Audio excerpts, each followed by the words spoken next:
எல்லாம் வல்ல இறைவா, உமது வார்த்தை வாசிப்பிற்காக எம்மை தகுதிப்படுத்தும். பரிசுத்த ஆவியே, ஒளியினால் எங்கள் மனதை நிரப்பி உண்மையை அறியச் செய்யும்.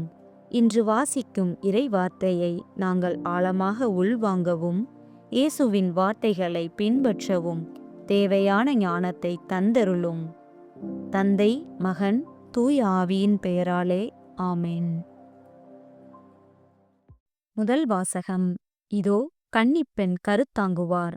இறைவாக்கினர் எசாயா நூலிலிருந்து வாசகம். அதிகாரம் 7, இறை திருவசனங்கள் 10 முதல் 14 வரை.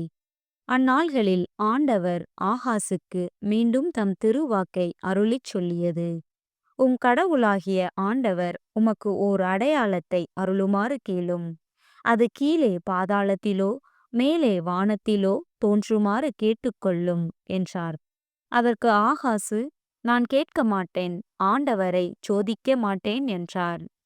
அதற்கு எசாயா, தாவீதின் குடும்பத்தாரே, நான் சொல்வதை கேளுங்கள். மனிதரின் பொறுமையை சோதித்து மனம் சலிப்படைய செய்தது போதாதோ? என் கடவுளின் பொறுமையை கூட சோதிக்க பார்க்கிறீர்களோ? ஆதலால் ஆண்டவர்தாமே உங்களுக்கு ஓர் அடையாளத்தை அருள்வார். இதோ கருவுற்றிருக்கும் அந்த இளம்பெண் ஓர் ஆண்மகவை பெற்றெடுப்பார். அக்குழந்தைக்கு அவள் இம்மானுவேல் என்று பெயரிடுவார். இது ஆண்டவரின் அருள்வாக்கு. இறைவா, உமக்கு நன்றி. பதிலுரை பாடல். பல்லவி. ஆண்டவர் எழுந்தருள்வார், மாட்சிமிகு மன்னர் இவரே. ஆண்டவர் எழுந்தருள்வார், மாட்சிமிகு மன்னர் இவரே. மண்ணுலகும் அதில் நிறைந்துள்ள அனைத்தும் ஆண்டவருடையவை. நிலவுலகும் அதில் வாழ்வனவும் அவருக்கே சொந்தம். ஏனெனில் அவரே கடல்களின் மீது அதற்கு அடித்தளமிட்டவர், ஆறுகள் மீது அதை நிலைநாட்டினவரும் அவரே. பல்லவி. ஆண்டவர் எழுந்தருள்வார், மாட்சிமிகு மன்னர் இவரே. ஆண்டவரது மலையில் ஏற தகுதியுள்ளவர் யார்? அவரது திருத்தலத்தில் நிற்கக்கூடியவர் யார்?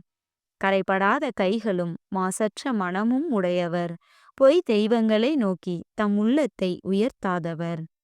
பல்லவி. ஆண்டவர் எழுந்தருள்வார், மாட்சிமிகு மன்னர் இவரே. இவரே ஆண்டவரிடம் ஆசி பெறுவார். தம் மீட்பராம் கடவுளிடமிருந்து நேர்மையாளர் என தீர்ப்பு பெறுவார். அவரை நாடுவோரின் தலைமுறையினர் இவர்களே. யாக்கோபின் கடவுளது முகத்தை தேடுவோர் இவர்களே. பல்லவி. ஆண்டவர் எழுந்தருள்வார், மாட்சிமிகு மன்னர் இவரே. இரண்டாம் வாசகம். தாவீதின் மரபினரான இயேசு கிறிஸ்து கடவுளின் மகன். திருத்தூதர் பவுல் ரோமையர்க்கு எழுதிய திருமுகத்திலிருந்து வாசகம். அதிகாரம் 1, இறை திருவசனங்கள் 1 முதல் 7 வரை.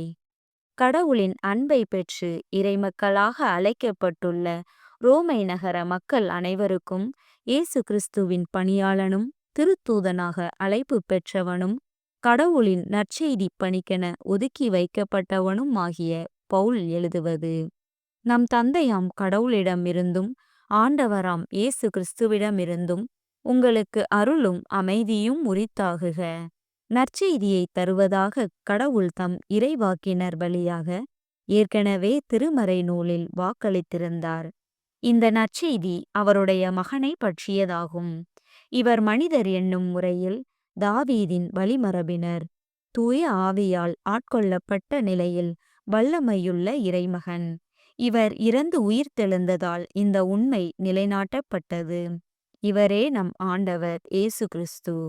பிற இனத்தார் அனைவரும் இவர் மீது நம்பிக்கை கொண்டு இவருக்கு கீழ்ப்படியுமாறு இவர் பெயர் விளங்க இவர் வழியாகவே நாங்கள் திருத்தூது பணி செய்வதற்குரிய அருளை பெற்று கொண்டோம். பிற இனத்தவராகிய நீங்களும் இயேசு கிறிஸ்துவுக்கு உரியவர்களாயிருக்க அழைப்பு பெற்றிருக்கிறீர்கள். இது ஆண்டவரின் அருள்வாக்கு. இறைவா, உமக்கு நன்றி. நற்செய்திக்கு முன் வாழ்த்தொலி. அல்லேலூயா, அல்லேலூயா. இதோ கன்னி கருவுற்று ஓர் ஆண்மகவை பெற்றெடுப்பார். அக்குழந்தைக்கு இம்மானுவேல், அதாவது கடவுள் நம்முடன் இருக்கிறார் என பெயரிடுவார். அல்லேலூயா. நற்செய்தி வாசகம். தாவீதின் மகனான யோசேப்புக்கு மன ஒப்பந்தமான மரியாவிடமிருந்து இயேசு பிறப்பார். மத்தேயு எழுதிய தூய நற்செய்தியிலிருந்து வாசகம். அதிகாரம் 1. இறை திருவசனங்கள் 18 முதல் 24 வரை. இயேசு கிறிஸ்துவின் பிறப்பையொட்டிய நிகழ்ச்சிகள். அவருடைய தாய் மரியாவுக்கும் யோசேப்புக்கும் திருமண ஒப்பந்தம் செய்யப்பட்டிருந்தது. அவர்கள் கூடி வாழும் முன் மரியா கருவுற்றிருந்தது தெரிய வந்தது. அவர் தூய ஆவியால் கருவுற்றிருந்தார். அவர் கணவர் யோசேப்பு நேர்மையாளர். அவர் மரியாவை இகழ்ச்சிக்கு உள்ளாக்க விரும்பாமல் மறைவாக விலக்கிவிட திட்டமிட்டார். அவர் இவ்வாறு சிந்தித்துக் கொண்டிருக்கும் போது ஆண்டவரின் தூதர் அவருக்கு கனவில் தோன்றி, யோசேப்பே, தாவீதின் மகனே, உம் மனைவி மரியாவை ஏற்றுக்கொள்ள அஞ்ச வேண்டாம். ஏனெனில் அவர் கருவுற்றிருப்பது தூய ஆவியால்தான். அவர் ஒரு மகனை பெற்றெடுப்பார். அவருக்கு இயேசு என பெயரிடுவீர். ஏனெனில் அவர் தம் மக்களை அவர்களுடைய பாவங்களிலிருந்து மீட்பார் என்றார். இதோ, கன்னி கருவுற்று ஓர் ஆண்மகவை பெற்றெடுப்பார். அக்குழந்தைக்கு இம்மானுவேல் என பெயரிடுவர் என்று இறைவாக்கினர் வாயிலாக ஆண்டவர் உரைத்தது நிறைவேறவே இவையாவும் நிகழ்ந்தன. இம்மானுவேல் என்றால் கடவுள் நம்முடன் இருக்கிறார் என்பது பொருள். யோசேப்பு தூக்கத்திலிருந்து விழித்தெழுந்து ஆண்டவரின் தூதர் தமக்கு பணித்தவாறே தம் மனைவியை ஏற்றுக்கொண்டார். இது ஆண்டவரின் அருள்வாக்கு. கிறிஸ்துவே உமக்குப் புகழ்.